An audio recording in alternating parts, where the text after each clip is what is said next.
आप में से कितने लोग बाथरूम के अंदर मोबाइल का इस्तेमाल करते हो जब प्रेशर आए? हमारे समाज में अपचन नाम की बीमारी बहुत तेजी से फैल रही है। हर दूसरे तीसरे आदमी को अपचन है। इसके पीछे का कारण भी मोबाइल है। बताता हूँ कैसे। आपको प्रेशर, आपका दिमाग में घंटी बजता है भाई बाथरूम में जा, प्रेशर आया, आदमी गया बाथरूम के कमरों पे बैठा, तुरंत मोबाइल निकाला।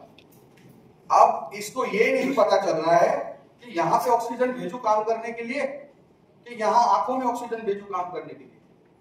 तो ये ऑक्सीजन डाइवर्ट हुआ, आर्टरी दब गई, तो जो प्रेशर था ना, हमारा जो प्रेशर होता है कैसे रिलीज होता है मैं आपको बताता हूँ। बहुत बेसिक चीज है। हम लोग मंगल ग्रह पे पहुंच गए, लेकिन आप अपने आप को नहीं जानते। आपको पता नहीं शरीर अंदर से कितना बड़ा, एक बहुत बड़ा मशीन है ना। जो पहली बार जब प्रेशर रिलीज होता है तो 40% पेट साफ होता है। फिर दूसरा स्ट्रोक आता है जिसमें 40% और रिलीज होता है, और लास्ट में थर्ड स्ट्रोक आता है 20% रिलीज होता है। तो जिसको पेट की समस्या होती है, जैसे कोई गया प्रेशर आया और आप बिना मोबाइल के बैठोगे ना, तो आराम से वो 40-40-20 निकल जाएगा। लेकिन जैसे आपने मोबाइल हाथ में लिया तो पहला 40 निकला, आपको लगेगा रिलैक्स, आपको लगेगा प्रेशर इन्वेस्टिगेशन, प्रेशर खत्म, है ना। जैसे आप आगे बाहर 15-20-25 मिनट के बाद जैसे आपने पानी पिया, वापस से वही प्रेशर फील होगा जो फर्स्ट टाइम हुआ। फिर आप मोबाइल लेके गए, फिर आप बाहर आए, फिर आप डॉक्टर को बोलते हो कब्ज की बीमारी है, अपचन की बीमारी है, 3-4 बार सुबह सर जाना ही पड़ता है। वो सर देखो उंगली उठा है ना। तो मेहरबानी खुद पे भी करो, मेरे पे भी करो, इन चीजों का इस्तेमाल मत करो। जब आप सोते हो, मोबाइल से आपकी दूरी कम से कम 3 फुट से 2 फुट होनी चाहिए। तकिए के नीचे मोबाइल मत रखो, कोई लेके नहीं भागेगा, है ना।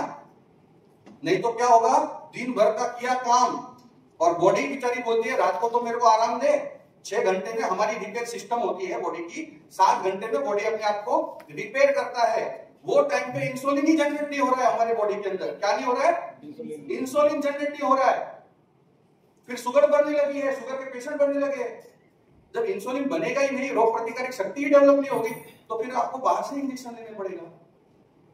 तो कम से कम 3 फुट दूर रखो। आप क्या करो, एकदम एक और एक उपाय बताता हूँ। ये केस बहुत बढ़िया है, इससे सीखने को भी मिल रहा है।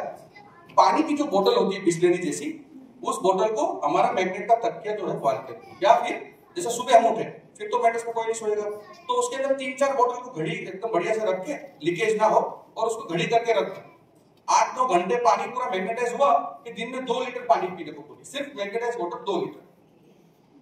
आपको ज्यादा से ज्यादा 5वें दिन पे उसकी कब्ज की समस्या तो मिट ही जाएगी। जिसको कब्ज होता है ना, प्रेशर रिलीज नहीं होता है, कब्ज होता है, वो मिट जाएगा। और जो ऐसा जो बॉडी पेन है ना, वो 110% मिटेगा, है ना।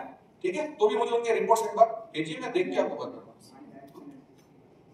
पानी डायरेक्ट पीना है, ग्लास में, स्टील के ग्लास में वगैरह नहीं लेना, डायरेक्टली पीना है बोतल में से। नहीं तो ग्लास में लिया, फिर बैठ गए, फिर पिया। क्योंकि आजकल जो भी मेटल वगैरह मिलता है वो एसिड का होता है। वो टाइम पे एक प्रिकॉशन और लेना है कि हाथ में मोबाइल ना हो, आजू बाजू जो है रेडिएशन वाले लोग दूर होते हैं। अभी एक और